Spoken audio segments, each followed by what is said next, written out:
İmam Sadiq əleyhissalam buyurur ki, bir gün Peyğəmbərimiz əleyhissalama nəsihət elədi. Buyurdu ki, ya Ali, sənə neçə xislət, neçə xüsusiyyəti vəsiyyət eləyirəm, tövsiyə eləyirəm. O xüsusiyyətləri eşit məndən və çalış qoruyasan.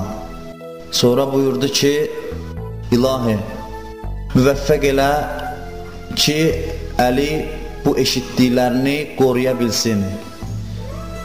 Ondan sonra bu xüsusiyyətləri sayır. Buyurur, birincisi doğruluqdur. Sənə doğru olmağı nəsihət eləyirəm. Heç zaman sənin dilindən yalan söz çıxmasın. Deyə bilərsiniz ki, əleyhissalam heç vaxt yalan danışmazdı. Niyə Peyğəmbər əleyhissalama bu nəsihətləri eləyir? Cavab budur ki, Peyğəmbərin vəzifəsi dini kamil şəkildə hamıya çatdırmaqdır. Onun əməl eləməsi, eləməməsi o öz yerində. Peyğəmbərə də bəllidir ki, əleyhissalam bunlara kamil şəkildə əməl eləyir. Amma Peyğəmbər bir Peyğəmbər kimi öz vəzifəsinə kamil əməl eləməlidir və lazım olan şeyləri hamı üçün sadalamalıdır. Bu nəsihət çox əhəmiyyətlidir. Birincisi ona görə ki, bunu Peyğəmbər əleyhissalama danışır. Peyğəmbər məxluqatın əşrəfi, ən üstün şəxs və ən sevdiyi adam, ən üstün insan Peyğəmbərdən sonra Həzrət Əlidir. Bu nəsihətləri Peyğəmbər Həzrət əleyhissalama deyib. Ona görə bu nəsihətlər çox dəyərlidir bizim üçün. İkincisi ona görədir ki, Peyğəmbər çox əhəmiyyətli şəkildə danışıb bunu. Danışığında olan cümlələrə baxanda görürsən, çox təkidlə deyir əleyhissalama. Və nə ilə başlayır? Başlayır bununla ki, yalan danışmaq olmaz. Düzgün danış, doğru danışan ol. Bu ümumiyyətlə insanlara nəsihətdir. İslamın buyurduğu tövsiyədir. Yalan ağıl və şəriət tərəfindən qadağan olunmuş əməldir. Ağıl da deyir, yalan pis sözdür. Yalan danışan da, yalan danışan vaxtı görürsən içində bir əzab keçirdir. Görürsən bəzən üzü də qızarır.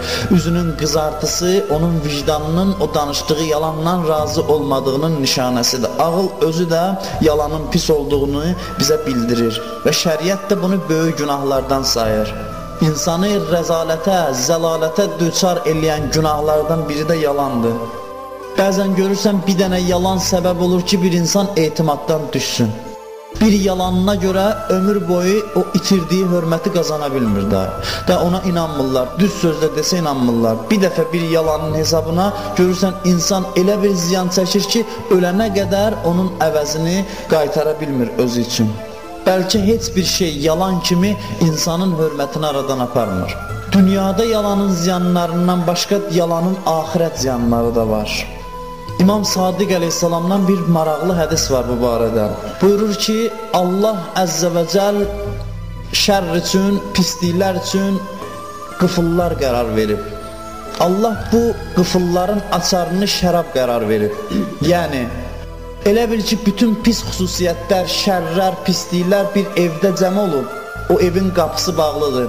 Bir adam istəsə o evə daxil olsun, o xüsusiyyətləri götürsün, onun qıfılının açarı içkidir, şərabdır.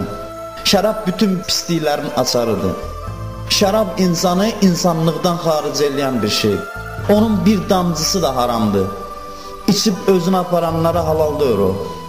İçib özünü aparana da haramdır, aparmayana da haramdır. O, insanlıqla bir yerə sığmır. O, hər baxımdan qadağandır. Amma dalıca bir söz buyurur Peyğəmbər. Buyurur, yalan şərabdan da pisdir. Yalan içkidən də pisdir. İnsan bu hədisin üzərində düşünə, bu mübaliğə deyir. Bu nəyinsə əhəmiyyətini artırmaq deyir.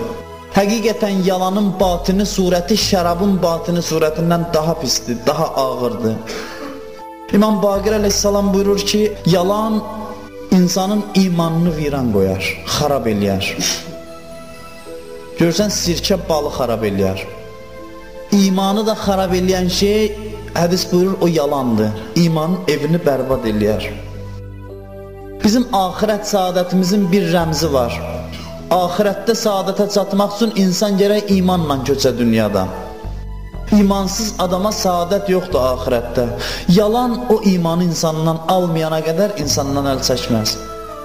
Yalan nəticəsində insan imansız olar, şəxsiyyətini itirər, bütün fəzilətləri itirər, axırda iman da əlindən gedər, imansız ölər, dünyadan gedər. İmansız dünyadan gedən də ki, onun axırı çox qorxuludur.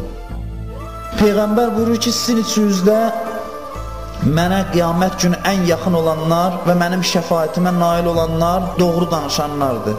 Əmanətə riayət eləyən, ən xoş xasiyyətliləriniz və cəmaata ən yaxın olanınızdır. Qiyamətdə Peyğəmbərə yaxın insanlar o insanlardır ki, düz danışan olublar. Peyğəmbərin xüsusiyyətlərindən biri budur ki, Peyğəmbər düz danışan idi. Peyğəmbər əmin idi. Peyğəmbər Səfa dağına çıxıb cəmaatı haqqa dəvət eləyəndə bir kəlmə söz dedi. Dedi ki, əgər mən sizə desəm ki, dağın o tərəfindən bir qoşun gəlir bizə tərəf hücum çəkir, inanarsınız yoxsa yox? Dedilər, şübhəsiz ki, inanarıq. Çünki sən yalan danışmamısan heç vaxt. Heç Peyğəmbərliyə çatmamışdan qabaqda. Dedi, onda mən deyirəm sizə ki, mən Allahın Peyğəmbəriyəm və qarşıdan gələn əzabla sizi qorxuduram. Onun doğruluğu o dərəcədə idi ki, ona əmin deyirdilər, əmin ləqəbi vermişdilər müşriklər özləri. Müşriklər, bütpərəstlər öz əmanətlərini gətirib Peyğəmbərin yanında qoyardılar. Peyğəmbərliyindən qabaq. O qədər doğru insan idi. Və Peyğəmbərliyin doğruluqla çox əlaqəsi var.